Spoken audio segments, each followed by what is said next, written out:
What's your good name ma'am, आपका शुभ नाम? मेरा नाम ममता सामंत है। ममता सामंत है। ममता जी, कहाँ से? मैं उत्तराखंड के पिथौरागढ़ डिस्ट्रिक्ट से। क्या उम्र है आपकी? मेरी है 38 ईयर। हाँ जी। मैं यही डाइट फॉलो करती हूँ। फ़िलहाल मैं घर से ही, मैं जुलाई में आई थी यहाँ। तो जुलाई में आई थी मैं यहाँ, तो ओपीडी में दिखाया था मैंने।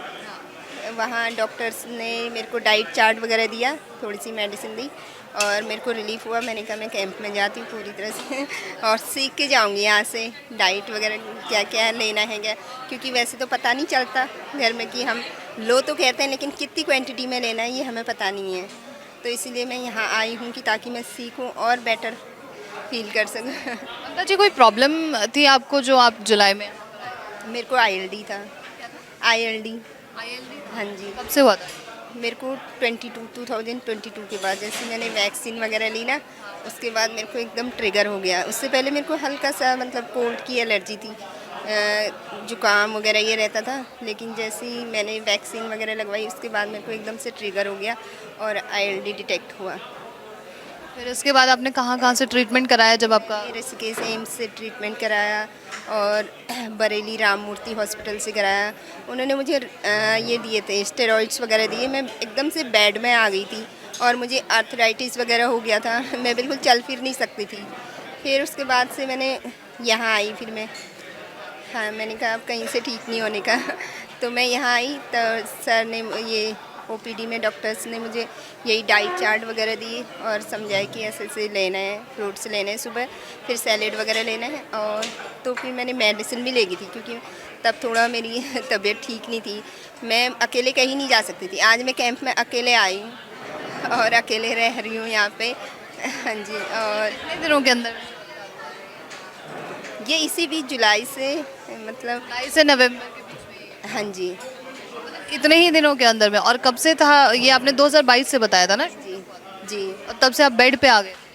2022 में तो मैं पूरी तरह से बेड में थी। मैं चल नहीं सकती थी। मेरे को हाथ पकड़ के ले जाते थे, चल इधर उधर ले जा। मैं कुछ खाना वगैरह कुछ नहीं बना सकती थी। अब मैं सब करती हूँ, पूरे घर का काम पूरा करती हूँ मैं। 2022 में इलाज ले रहे थे, उस वक्त में डॉक्टर्स का क्या कहना था? मतलब का इम्प्रूवमेंट कैसे आएगा, कब तक आएगा? इम्प्रूवमेंट नहीं आएगा। उन्होंने सिर्फ ये कहा था। मैंने कहा कब तक लेनी होगी मेडिसिन? उन्होंने कहा आप खाना खाते हो, ब्रेकफास्ट लेते हो? मैंने कहा हाँ। तो ये भी लेनी पड़ेंगी, ज़िंदगी भर लेनी पड़ेंगी। जैसे आप खाना खाते हो ज़िंदा रहने के लिए, तो इसको भी लेना पड़ेगा, मेडिसिन लेना पड़ेगा। वो भी स्टेरॉइड्स के बिना नहीं होगा, कहा उन्होंने। ऐसे डॉक्टर्स का कहना? हाँ जी। और यहाँ पर जब आप आए हैं, स्टेरॉइड्स के बारे में बताया है, तो क्या कहा डॉक्टर? नहीं, स्टेरॉइड्स वगैरह ये उनने तो ये भी कहा कि जैसे जो हमारे डॉक्टर्स हैं वो भी दवाई कहते हैं, तो आप दवाई मत लो, ये मेडिसिन वगैरह की ज़रूरत नहीं है, सिर्फ डीआईपी डाइट फॉलो करो, उससे से रिवर्स हो जाएगा सारा जो हमारी डिजीज़ हैं, वो रिवर्समेंट में आ जाएंगी और पूरी तरह से क्योर हो जाएंगी। मेडिसिन के बारे में तो उन्होंने कुछ कहा ही नहीं। हाँ जी। कोई सजेशन आप देना चाहेंगे? मैं तो यही कहूँगी कि जो ये डाइट है, ये मतलब कोई दवाई लेने की ज़रूरत नहीं है। जो डाइट है ना, उसी से हम पूरी तरह से क्योर हो सकते हैं और कहीं हॉस्पिटल जाने की ज़रूरत नहीं है हमें। बस एक है कि पॉजिटिव माइंड लेके चलो बस, और डीआईपी डाइट साथ में लो, पूरी तरह से क्योर हो सकते हैं। हाँ जी। Thank you so much. Thank you. बड़ी से बड़ी बीमारी का आसान से आसान इलाज घर बैठे ही हो सकता है। अधिक जानकारी के लिए कांटेक्ट करें nearest doctor BRC clinic @home।